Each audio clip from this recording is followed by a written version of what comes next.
From the News Channel 5 network, this is Inside Politics.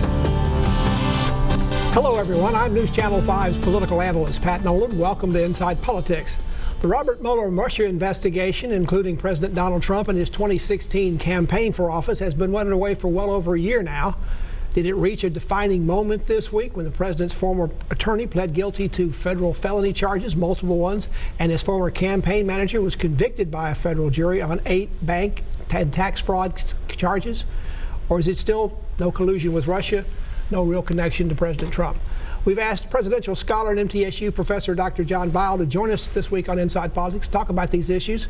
Dr. Weil, thank you for joining us on the show. Pleasure to be here. What is it? Did something substantive really happen this week? Have we seen a turn in this investigation, or is it just same old, same old? No, I mean, it's more substantive than what we've had before. To make a comparison back to Watergate, John Mitchell had been Nixon's campaign manager, and his personal attorney, John Dean, was pretty much the one who turned things around during the Watergate hearing. Now, it won't necessarily have the same outcome, but you know, certainly is very consequential.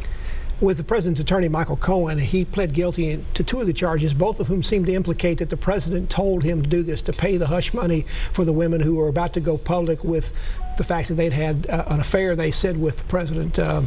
But that's the first time a president in this scandal, maybe ever, has been accused in open federal court under oath of being involved in what's a criminal felony. Well, the closest that we get, again, to go back to Watergate, is, you know, there was a belief then, and there seems to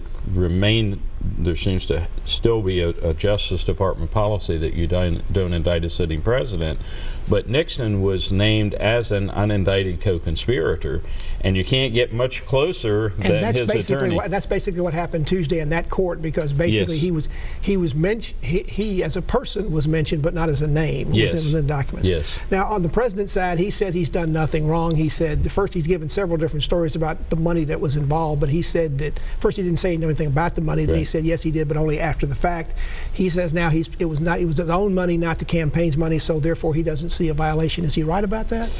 Well, if he is, then Cohen entered a pretty bad deal, because Cohen has pled guilty to a crime involving the same thing. Well, how can the truth be known about this? Cohen does not have an ongoing agreement to cooperate with prosecutors at this point. He's talked about it, but there's none mentioned in court, and no documents put in to do that.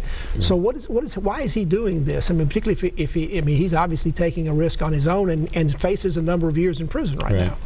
I think the most fascinating thing, and no one knows for sure, but we do know that Cohen's office has already been, you know, subject to a Fourth Amendment search and seizure. His home, his apartment, yes. Right, and that included tapes. So in some of these, I mean, it always helps to have a witness saying, yes, that's my voice, but even without it, there may be sufficient evidence there. But additional corroboration, or at least another twist in this case, was that a couple of these particular situations with Michael Cohen involved the top officials at the National Enquirer. Yes. David Pecker has now gotten immunity from prosecution. He's working with the prosecutors, and there are reports, at least from the Associated Press, that there is a safe that's full of these kinds of stories about Trump that are not good, that David Pecker and the National Enquirer bought and then sat on, did not publish.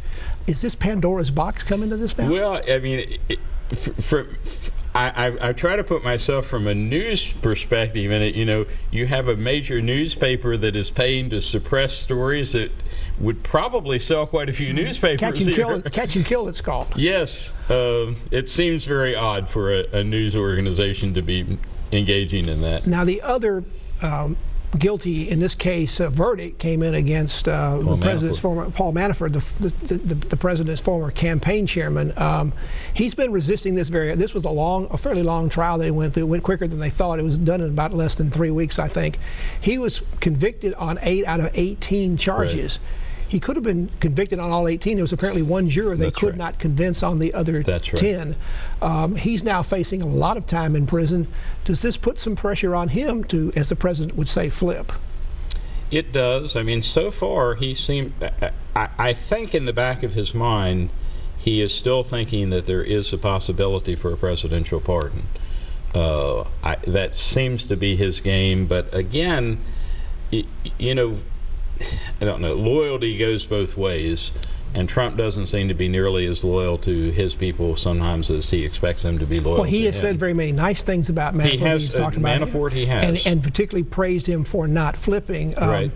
Do you think the pardon for this comes sooner rather than later? Because Manafort's going to face even more charges and convictions. He's got another trial coming up within the District of Columbia, and these 10 charges that the jury deadlocked on might be retried. They might. If you remember, and I'm sure you do, that during Watergate, to go back to a parallel, the event that probably, other than finding out there were tapes, the event that probably was the most consequential was the so-called Saturday Night Massacre. And a pardon wouldn't quite be the same thing, but, you know, firing Jeff Sessions, which is a possibility, or Rubenstein, or, you know, that, or presidential pardon. I was watching a news program last night, and a good number of even Trump supporters said, you know, you don't need to, you know, it's going to look like he's trying to cover his own tracks if he extends a pardon. So now, the president this week was asked in a Fox interview about the whole idea of an impeachment, and he didn't answer the question about the grounds for impeachment. He sort of talked about it at first, then didn't mention it, but then went into sort of turning it almost more into a political issue. Right. He started saying, well, if I'm impeached, the stock markets are going to crash, everybody's going to be poor. I've done it. Why would you want to impeach somebody who's done an A+ job? Does he understand, or is he trying to make the impeachment thing not into a legal matter, but a political matter? Well, the two are obviously intertwined, and you saw this during, you know, the Clinton impeachment. I think had Clinton himself not been as personally popular and had the majorities that he did within Congress, I think there's a very good chance that he would have gone down. But obviously, you know, under the Constitution, the grounds for impeachment, treason, bribery, high crimes, or misdemeanors, they are. And one of them is fairly ambiguous what a high crime and misdemeanor is, but they're legal terms of art. They're not political. To talk a little bit about a pardon situation, if that happened, do you believe the president's ability to hold the votes he would need in the Senate? I think it would certainly erode it. And again, you know, the Senate is the key, because you not only, you know, the House can impeach with a simple majority, but to convict and remove a president requires a 2/3 majority in the Senate. And, you know, as Tennesseans will know, or may know, you know, the first president to be impeached was Andrew Johnson, and there was one vote shy of the 2/3 necessary to remove him. In fact, we've had a couple of presidents impeached, but none ever removed from office. Well, that's right, Johnson and Clinton.